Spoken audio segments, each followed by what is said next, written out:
On the way back from Washington, D.C., we passed by a sign that indicated the Oatlands Plantation. While I did have it on a video at home, this particular location escaped my planning, and so we were very fortunate to make a change in our plans and go a chance to have a look at it. The weather on this trip was very warm for many of the days, and this was no exception. The Oatlands Plantation was built by descendants of the Carter family in the late 1700s, early 1800s, and of course changes have been made since then. Starting off with about 13 or 14 slaves on a 3,400 acre property, by 1860 he had about 130 slaves, and they were doing all kinds of the standard plantation work of harvesting and so forth. This house is also famous for its gardens, which are off to the right of the house as you see in the video. They're stepped, and there's quite a bit there, and they've been kept up fairly nicely. As the years went by, the house passed out of the Carter family and ultimately in the early 1900s into the hands of the Eustis family, who were very prominent in Washington, D.C. Mr. Eustis had been an assistant to General Pershing, and he died in 1921, but his wife survived until 1964 and was an intimate of the Roosevelts and the Trumans and so on, and so a number of very distinguished guests came to stay or at least visit at this plantation.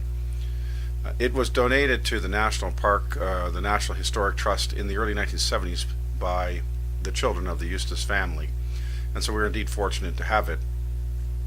Also, a number of the lands around this area have been restricted so that development does not encroach upon it, and you have a very pastoral setting when you're here. There's a fair amount of history as well. You can imagine, of course, that this entire facility was constructed with slave labor. Also, and the house is actually facing the opposite direction from the road. The laneway you drive in is actually through the back fields of the property. If you go down further past the house, you will encounter the old, maybe not the National Road, but roads like it. There's remnants of the brick there, and as you watch this video, you'll see a picture of that. And so we had a very nice tour of the grounds, and then later also inside the house, where we're not allowed, unfortunately, to take any photographs. The house is laid out primarily the way it was for the Eustis family in the mid-early part of the 20th century. We also had a chance, there wasn't too many people visiting this day, and so the tour guides and the lead tour guide had us in downstairs where it was cooler and we had a chance to talk a little bit about all of these things. And this is one of the things I quite enjoy when we visit these facilities. You can look up anywhere the history, when this and that and the other thing happened for the property, but the interpretation of it and how people saw things and so forth, I think it's really quite interesting, and you get that from the interpreters and how people change over time. One of them was explaining how she grew up in the South and what had been taught and conditioned with certain realities, and has had to grow past them since then. And this is all very part of the human adventure, I think. And this is enshrined here as it is in so many other plantation homes, especially in Virginia and in the Old South.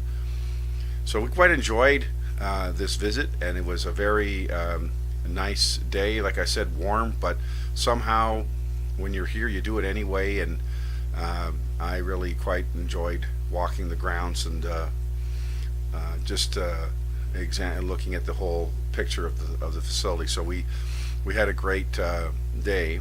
When we got back, I finally had a chance to, again, you can just see here at the end how well the grounds around it are maintained, and this is really quite nice to have the extension of it. And then, of course, I got back, and one of the things that I wanted to do in this trip was to ride my bicycle on the old Chesapeake and Ohio towpath. And so what I did is I rode from the campground down into Harper's Ferry, going downhill since so bad on the bicycle. And that's quite a steep down.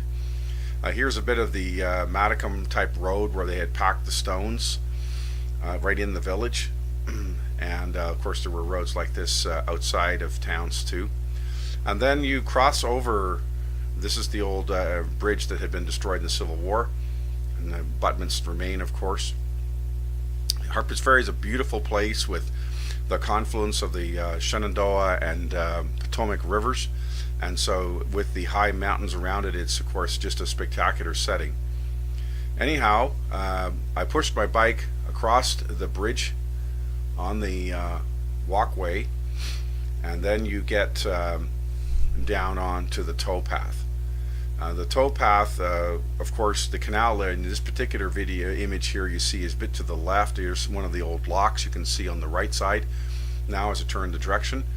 And of course, barges were pulled along these canals with mules. Now, of course, today most of this is forested. It would not be so in the days of the canal. The canal was open until 1916. I'm not sure what it was accomplishing that late. And you get a wonderful sense of the canal and its locks, so much of which is preserved since those days. The Potomac at this location is very wide and rocky, and of course this figures into the aftermath of the Battle of Antietam, which became my goal on this ride. General Lee had fought himself to a standstill against McClellan at Antietam in September of 1862, and as such he could not remain in the north and had to retreat back into Virginia. And there was only one crossing called Packhouse Ford, which was shallow enough for wagons and men and horses and so on to cross this large substantial river. And so General McClellan, of course, was ultimately dismissed by Lincoln for letting Lee escape and destroying his army right there.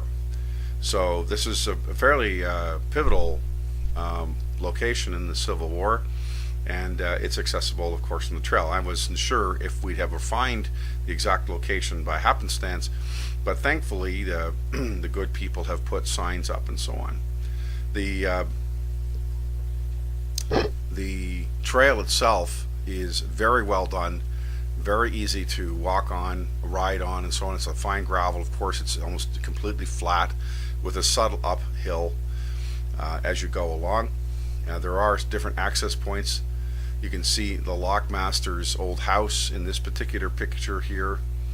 One of the more interesting, you can see here, this is a runners for the locked doors. One of the more interesting features is when you get to the Antietam Creek, is there's an aqueduct where the canal actually bridges the Antietam Creek at its confluence, which is pretty amazing as well. You can see also how fairly small the canal was with the locks and so on not being very wide. The boats, the barges would not be very substantial. And so we continue again northwest, I suppose. Along here I am on the aqueduct. This is the Antietam Creek here. As you cross it, which is of course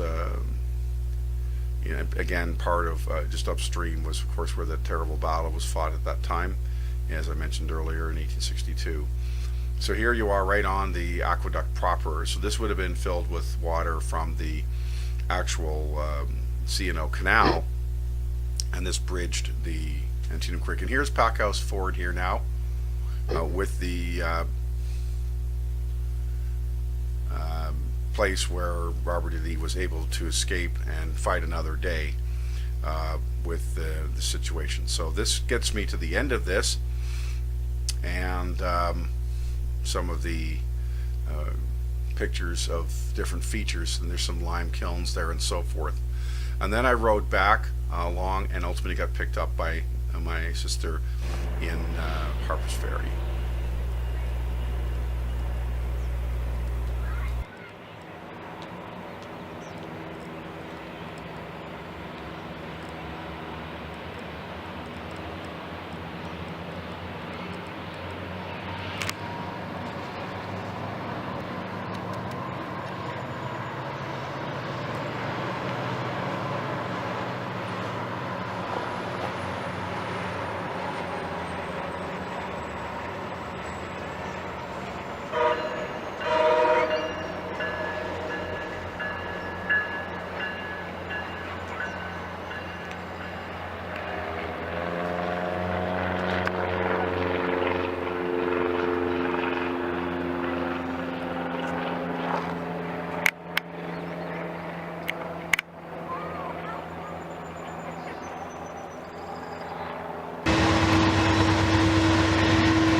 to leave you then with some pictures.